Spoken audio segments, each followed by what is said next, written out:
अस्सलामुअलैकुम। कहानी घर में खुश आमदीद। मेरी आज की कहानी उस हवेली के बारे में है जो 60 बरसों से खाली थी मगर हकीकतन खाली नहीं थी। तो चलें शुरू करते हैं।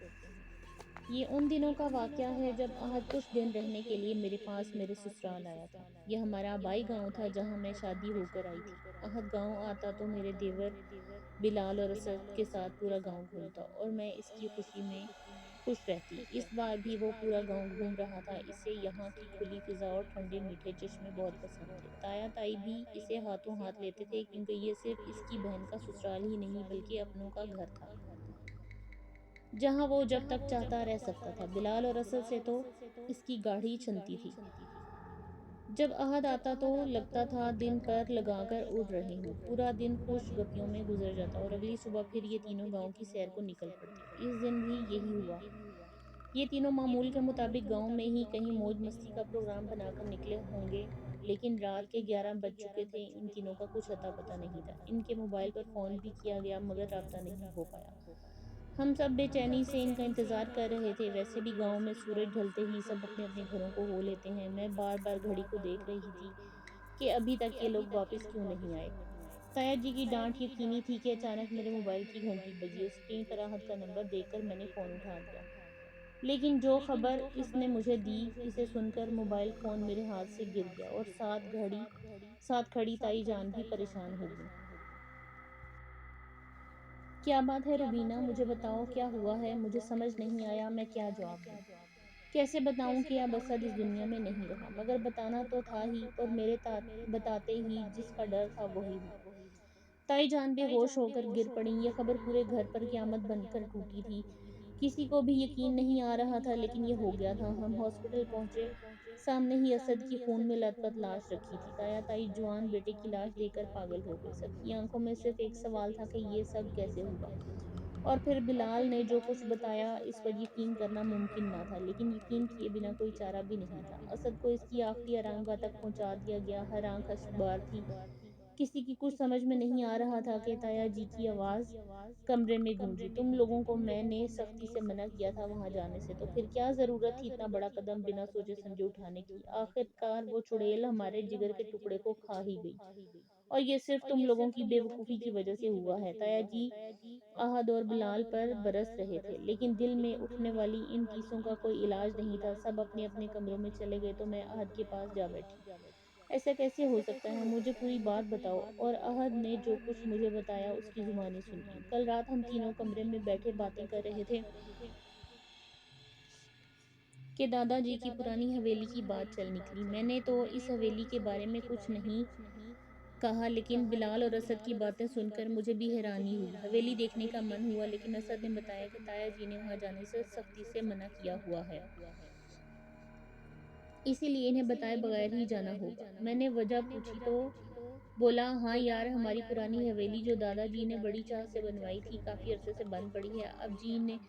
अब अब्बा जी ने ये बड़ा सा ताला लगा रखा है। असद ने अफसुर्दगी से कहा, लेकिन क्यों, कोई तो वजह होगी ना। हाँ, ये एक वजह कहते हैं वहाँ किसी चुड़ैल का साया है। असद ने ये बात जितने इत्मीनान से कही थी मैं इतना ही परेशान हो गया। अब तुम ये बात मत कहना तुम्हें भी इन सब चीज़ों पर यकीन है। यार ये चुड़ैल भूत प्रेत जिन कुछ नहीं होते, बस ये अब्बा जी के तरीके हैं हमें इस हवेली से दूर रखने के, और यही वजह तो हम जानना चाहते हैं कि आखिर इस हवेली में ऐसा है क्या।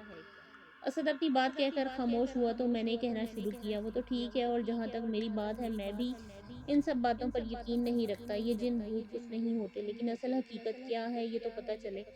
मेरे तजस्सुस को महसूस करके बिलाल ने असल बात कह दी। अब्बा जी बताते हैं कि आज से 60 साल पहले दादाजी पर कोई चुड़ैल फरिश्ता हो गई थी। दादाजी बहुत खूबसूरत और मजबूत जिस्म के मालिक थे और 40 साल की उम्र में भी 30 से ऊपर के नहीं लगते थे। अब्बा जान इस वक्त बहुत छोटे थे। वो चुड़ैल दादाजी के पीछे शायद गांव के इस सुनसान सड़क से लगी थी।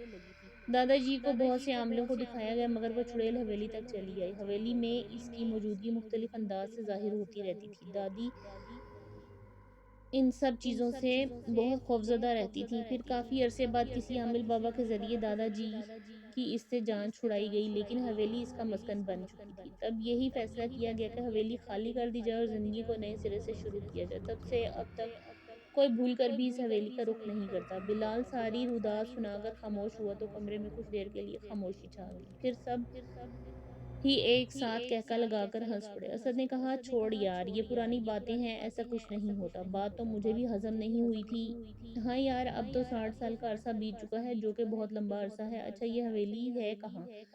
तुम चलो तो हम दिखाते हैं, कहो कल चलें? असद ने मेरी तरफ देखते हुए पूछा और मैंने भी हाँ कर दी। हवेली काफी दूर थी, पहुंचते पहुंचते शाम हो गई थी, लेकिन किसी ने वापस पलटने की कोशिश नहीं की थी। और अब जबकि मंजिल भी इतने करीब थी तो वापसी के लिए कैसे कदम उठ सकते थे। अब तो आगे ही आगे बढ़ते जाना था, लिहाजा हमने अपना सफर जारी रखा। असद ने हवेली से थोड़ी दूर जीप रोक ली और मंजिल की तरफ देखा और कहा, आ गई हवेली, चलो चलते हैं। हम तीनों नीचे उतर आए। असद सबसे आगे था और बहुत खुश था और फौरन हवेली तक पहुंच जाना चाहता था। लेकिन जल्द ही इसकी खुशी परेशानी में बदल गई। हवेली के दरवाजे पर बहुत ही वजनी ताला लगा हुआ था। इसके बारे में तो हम भूल गए थे, लेकिन अब सोचना ये था कि हवेली के अंदर दाखिल कैसे हुआ जाए। लिहाजा हवेली के चारों तरफ कोई और दाखिली दरवाज़ा तलाश करने लगे कि इतने में मुझे एक बड़ी सी खिड़की नज़र आई। बिलाल ने खिड़की के शीशे को तोड़कर हाथ अंदर करके खिड़की खोली और हम तीनों अंदर कूद गए। हवेली में घुप अंधेरे का राज था, हाथ को हाथ सुझाई नहीं दे रहा था। बिलाल ने कहा, यार यहाँ तो बहुत अंधेरा है, शाम भी ढल रही है, अब क्या करें, पता नहीं यहाँ लाइट भी होगी या नहीं। हाँ यार, बिलाल ठीक कह रहा है, हमें निकलने से पहले इन सारी बातों पर गौर कर लेना चाहिए था। इतने सालों से ये हवेली बंद और खाली पड़ी है, बिजली भी होना मुश्किल है, मैंने परेशानी के आलम में कहा। असद, जो एक मोबाइल फ़ोन की रोशनी में हवेली का जायज़ा लेना चाहता था, मगर ये देखकर हैरान रह गया कि इसका फ़ोन ऑफ था। फिर मैंने और बिलाल ने भी अपने फ़ोन की टॉर्च रोशन करना चाही तो वो भी ऑफ थे। तब असद ने कहा, तुम दोनों फ़िक्र क्यों करते हो?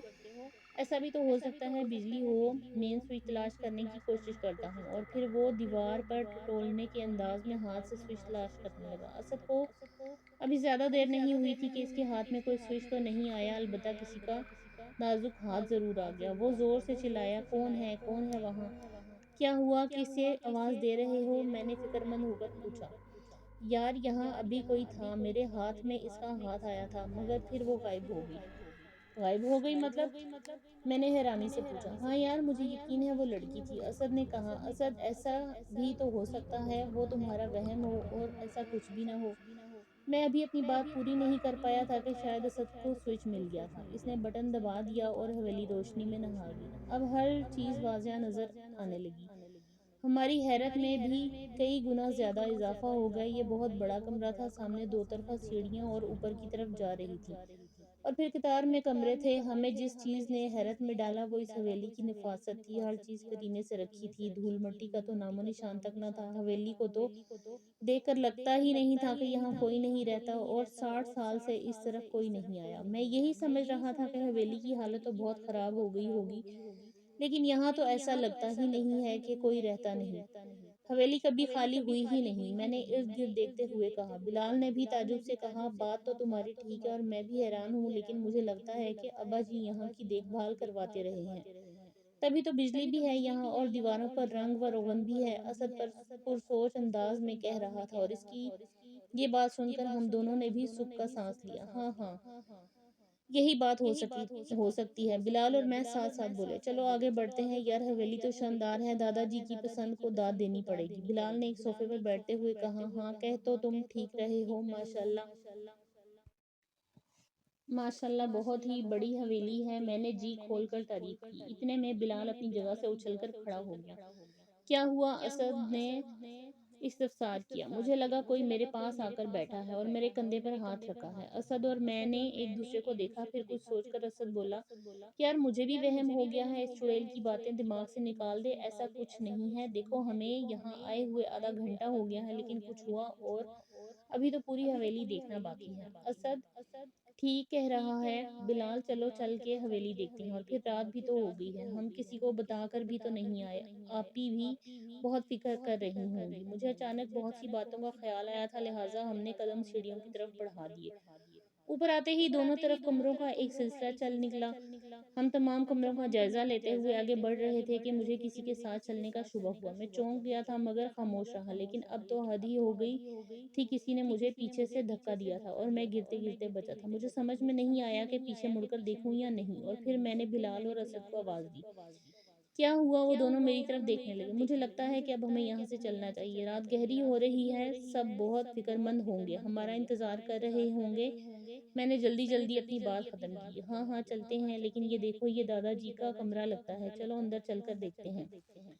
असद ने कहा और कदम आगे बढ़ाकर दरवाजे को खोलने लगा, लेकिन दरवाज़ा नहीं खुल रहा था। इस वक्त अगर अकल काम करती तो शायद हम समझ पाते कि आखिर हवेली के बाकी कमरों के दरवाजे तो खुले थे, लेकिन ये कमरा क्यों बंद है? और असद के लाख कोशिश करने के बावजूद क्यों नहीं खुल रहा? बाहर से कोई ताला नहीं लगा था और अंदर कोई था नहीं जो दरवाजे को अंदर से बंद करता। फिर दरवाज़ा खुल क्यों नहीं रहा था? मुझे लगता है इतना अरसा दरवाज़ा बंद रहने की वजह से जाम हो गया है। आओ तीनों मिलकर जोर लगाते हैं, असद ने कहा। हम तीनों ने मिलकर दरवाजे पर ज़रबें लगाईं और इस बार दरवाज़ा एक ज़ोरदार आवाज़ के साथ खुलता चला गया। हम तीनों अंदर की तरफ लुढ़कते चले गए। अभी हम संभलने भी ना पाए थे कि एक भयानक चीख सुनाई दी, और फिर हमारी आंखों ने जो देखा वो नाकाबिले यकीन था। एक बहुत ही भयानक चुड़ैल, एक सुर्ख जुबान बाहर निकाले, बहुत ही खौफनाक चुड़ैल, जो हमें गुस्से से घूर रही थी। ये चुड़ैल बहुत खौफनाक थी। मैं वो मंजर कभी नहीं भूल सकता। जिस्म पर काले बाल, आंखों में जलते लाल अंगारे, लगता था कि आंखें अभी उबलकर बाहर गिर पड़ेंगी, और नाखूनों की लंबाई नापना मुश्किल था। वो काली चुड़ैल मुंह खोले बेड पर बैठी थी और अब बेड से उतरकर हमारी तरफ बढ़ने लगी कि मैंने असद और बिलाल को होश दिलाया। भागो यहाँ से, चलो जल्दी। मेरी आवाज़ कानों में पड़ते ही वो दोनों भी मेरे साथ उल्टे कदमों दरवाजे की तरफ भागे। हम जिस खिड़की से अंदर आए थे, अब इसी खिड़की से जल्दी से बाहर निकल जाना चाहते थे। हम बहुत तेजी से भाग रहे थे कि अचानक असद का पाँव फिसला और मुंह के बल जमीन पर गिर गया, और अब इसके मुंह से बहुत दर्द भरी चीखें निकल रही थीं। बिलाल और मैं दौड़कर इसके पास पहुंचे और इसे संभाला। असद का सर बुरी तरह फट गया था, लेकिन ये समझ नहीं आ रहा था आखिर सर पर ये चोट लगी कैसे। क्योंकि ज़मीन ज़मीन बिल्कुल साफ थी, वहाँ ऐसी कोई चीज़ नहीं थी जो इस कदर नुकसान पहुंचाती। लेकिन ज़्यादा सोचने का वक्त नहीं था। असद को संभालते हुए हमने खिड़की की तरफ कदम बढ़ा दिए, क्योंकि इस चुड़ैल की खौफनाक आवाज़ें पूरी हवेली में गूंज रही थीं और कुछ भी हो सकता था। असद को बड़ी मुश्किल से हमने पहले खिड़की से बाहर किया और फिर खुद भी बाहर की तरफ कूद गए। लेकिन खतरा अभी भी नहीं टला था और जीप भी हवेली से काफ़ी दूर खड़ी थी। अब हमें अफ़सोस हो रहा था कि जीप को हवेली से दूर खड़ा नहीं करना चाहिए था। हमने एक बार फिर अपनी सारी ताकत जमा की और फिर से जीप की तरफ दौड़ लगा दी। असद का काफ़ी खून बह चुका था और अब तो वो बार-बार बेहोश हो रहा था। जीप तक पहुंचकर हमने जल्दी से असद को सीट पर डाला और बिलाल ने जीप स्टार्ट कर दी। हम जल्द से जल्द हॉस्पिटल पहुंच जाना चाहते थे, मगर अस्पताल पहुंचने से पहले ही असद ने दम तोड़ दिया। असद ने पूरी रुदाद सुना दी थी और अब एक लंबी आह भरकर सोफे से टेक लगाई थी, जैसे बहुत थक गया हो। मुझे भी समझ नहीं आ रहा था कि इसे क्या कहूँ, लेकिन अब पछतावे के सिवा कोई चारा न था। इस कहानी के ज़रिए मैं आप सबसे कहना चाहती हूँ, खुदारा आप कभी ऐसी गलती ना कीजिएगा। अल्लाह की ये ज़मीन सबके लिए है, इस पर हर किस्म की मखलूक का बसेरा है, लिहाजा इनकी नफ़ी से आपको नुकसान हो सकता है, क्योंकि ये मखलूक भी दुनिया में मौजूद हैं।